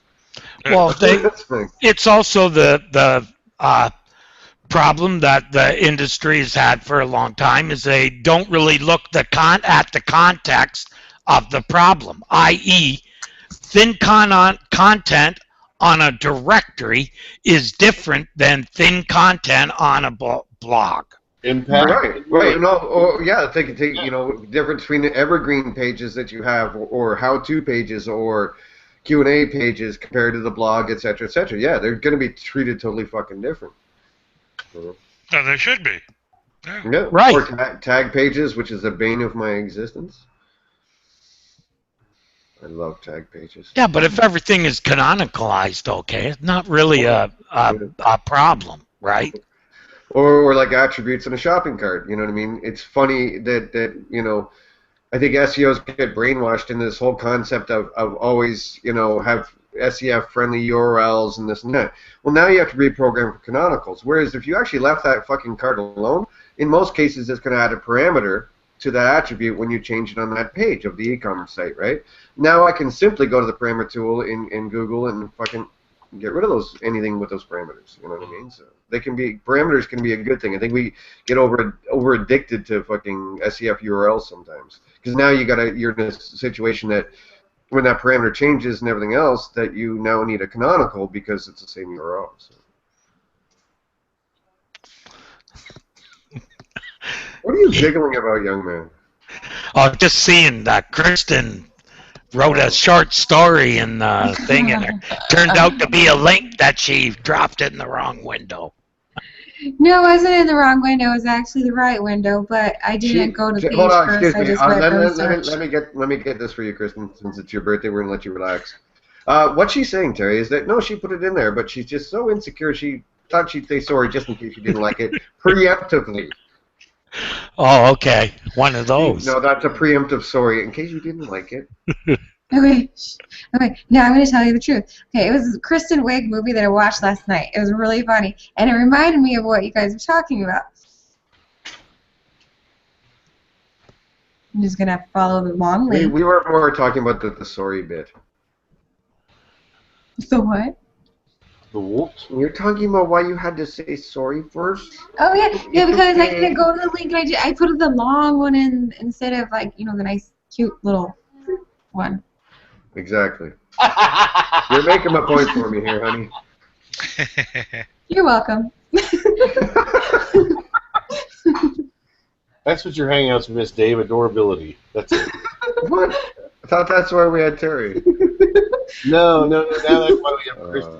Terry's a grumpy old man, but that's okay. That's why I brought Terry in here, because I was missing my other half. Bookends. The adorable and the I'm not even going there. And the other adorable. Yes, exactly. Okay. Well, so alphabet. No, stop it. God. Too much tinfoil on that already. So. So who did we chase away? And let's dissect the reasons why. Because they have lives and it's a Friday? Maybe. Work to do. I've been doing my work the whole time. What? I've been doing my work the whole time. Yeah. You're a multitasker, aren't you? Yeah. Gotta be. I haven't seen your right hand moving too quickly.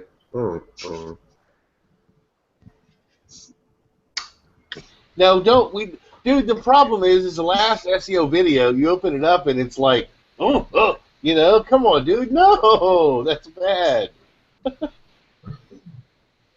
like your editing thing. You started it right before the digital oscillation joke. The thumping. I'm sorry, I have been lax in my duties here. We have a question from Steve Bonin, a SEO member.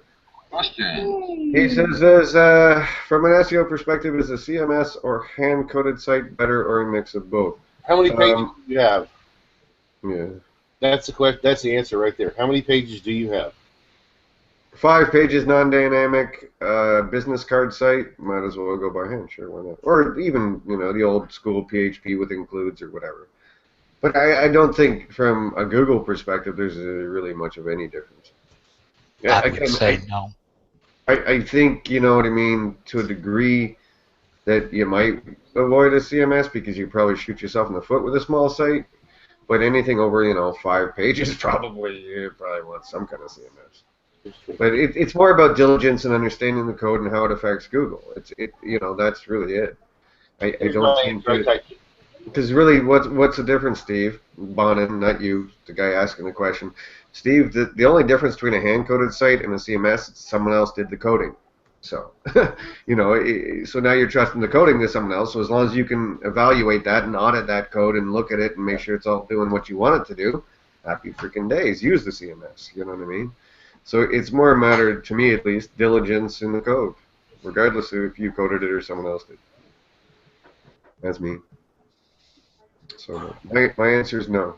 Well, I could put a 5-page site. Well, I guess never mind. I was going to say I could put a 5-page website up in about an hour and a half, versus a CMS will take me about 4 hours to configure. Then I realized I did a blogger in about 20 minutes the other day with 5 different pages, so that's BS.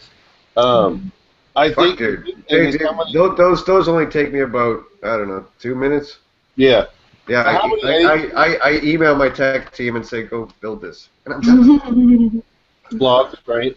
I think the question is how many pages or products does he have?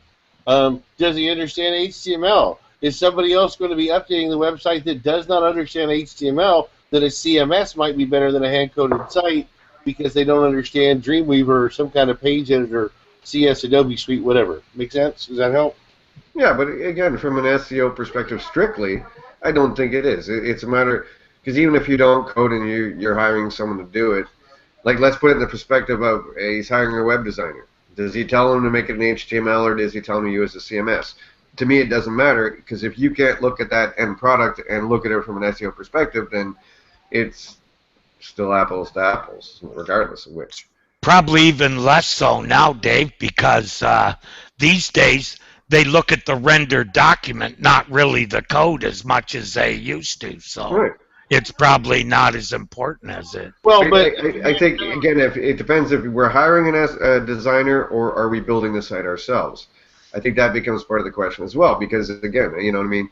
When I'm using a CMS, I'm using someone else's code. When I'm coding a website myself, I'm using my code, so I understand what's going on. I still think at the end of the day, from an SEO perspective, strictly, that if you can't look at the end product of that website, regardless of who built it, and understand if it's SEO ready, you're still just as fucked. Well, but I also think from a strictly SEO perspective, I can make 5 pages that are super lean, that would have far less includes, far less load time, far less stuff on Google, so I could rank a hand-coded site way faster than a CMS if we're going strictly from an SEO perspective. You can still do that with CMSs if you do your own theme. I mean, it's still, you got to do your own coding. It makes it more future-proof. Yeah, but you're still reading through a view state file that's how big, and I'm not going to have that on my own. Yeah. I don't think that. But wait. Also, let's put our client hat on for a second. Yep. Are we going to make the website mobile friendly by hand coding it? Probably not. Yeah. That's a very good point. So there's your question is, are you doing it for a client?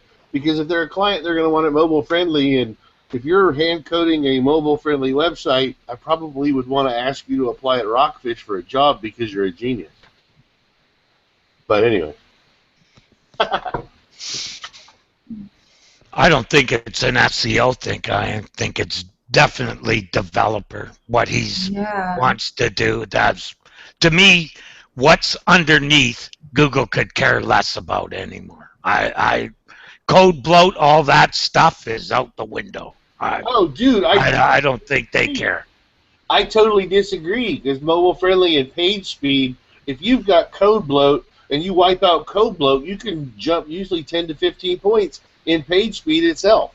If you're minimizing all your files, it's going to make no difference whatsoever, Steve. Well, agreed, if you're minimizing all your files. Well, if you're not minimizing your files, you're clueless. Agreed, but the majority, I would say 90% of the people that use those bloated things don't minimize their files. Most of the WordPress that I look at recently all include minimized files. All of them that I've looked at. Haven't like the most recent updates to WordPress, haven't they like encouraged that? So like they're trying to put that more in the forefront of more people. Happy birthday, Tanya. It's her birthday today too. Did you know that? Oh yeah. Her birthday twinsies. There you go. How old are you? 19? Yes. I've told you recently that you're my best friend, right?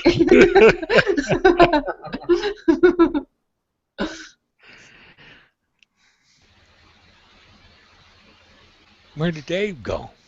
You ran away. Far, far away. All right, dude, there's Code Bloat. Go look at WMVA.com. It's a WordPress website, and it's got Code Bloat all over it. So there you go. Go to my site, Code Bloat. CodeBloat.com? Yeah. You actually know CodeBloat.com? That would be so fly. No, that would be so fly. Let's see. Now that I'm learning how to code, like I just want to like tear my whole site apart and just chop it to pieces. Like here's, yeah, Steve. Part of the reason I think that is Dave and I a few years back, I got basically another SEO started this thing where he was identifying all the SEOs who had code that did not validate on their site. So we went. One? Huh? Talking about. I don't need. You don't need to name names, but yeah, I could think I remember that too. Yeah. Yeah, Matt told Dave and I, no, that kind of thing. They could care less about whether your code validates or not. It's basically. Okay. Yeah. If it's not broken to the point where it breaks your page, you're probably okay. And the logic Matt gave us at the time, and I still believe in it, is that he said, Dave, why should an HTML page created by a Stanford University professor who doesn't know anything about code, why should the information on that page be any less than someone who does know code? What they cared about was the information, not how it was coded. You know what I mean? And that was the example he used. And I was like, yeah, you're right, man. That makes fucking sense. Well, you know but I mean? by the same token, the same example, if you have two pieces. Now, he did say if it doesn't render. Yeah, if it's broken to the point that it breaks a page, then you have a problem. Right. But outside of that, no, they don't care. So just to be clear, it's not how you do something necessarily, it's what you're doing. Well, it's what renders. It's what renders. It's what's on the rendered page. The information on that rendered page is what's of value to them, not how you rendered it, unless you did it to the point where it was broken and the information doesn't come, they can't crawl it. That's you have things in Webmaster Tool to show you how Google's crawling your page. As long as it's showing up fine there the way you want it to look, and it's presenting the information that you want to get across to Google, you're good to go. Like, don't worry about how you did it. The interesting thing in that test, Dave, is where they're showing you what they're not showing on your site. Right next to it, they're showing you the whole site, which basically says, though they claim that they can't see this stuff, they're willing to break the robot's text in order to show you that what the user is seeing. So, all along they could see that stuff. Oh, we had this discussion. Yeah, I don't think they've ever strictly obeyed robots. Come on, really. I think they obey it where they need to. Yeah, if they want to crawl deeper, they certainly can. It's a directive. It's not a mandatory.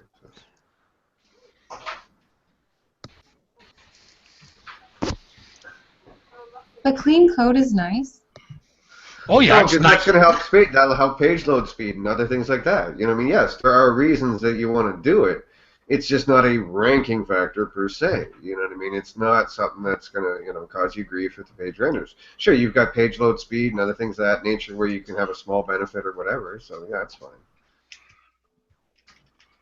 But generally, what I saw was not bloated code, that it was bloated images and JavaScript files, etc., that it complained about, not the code itself.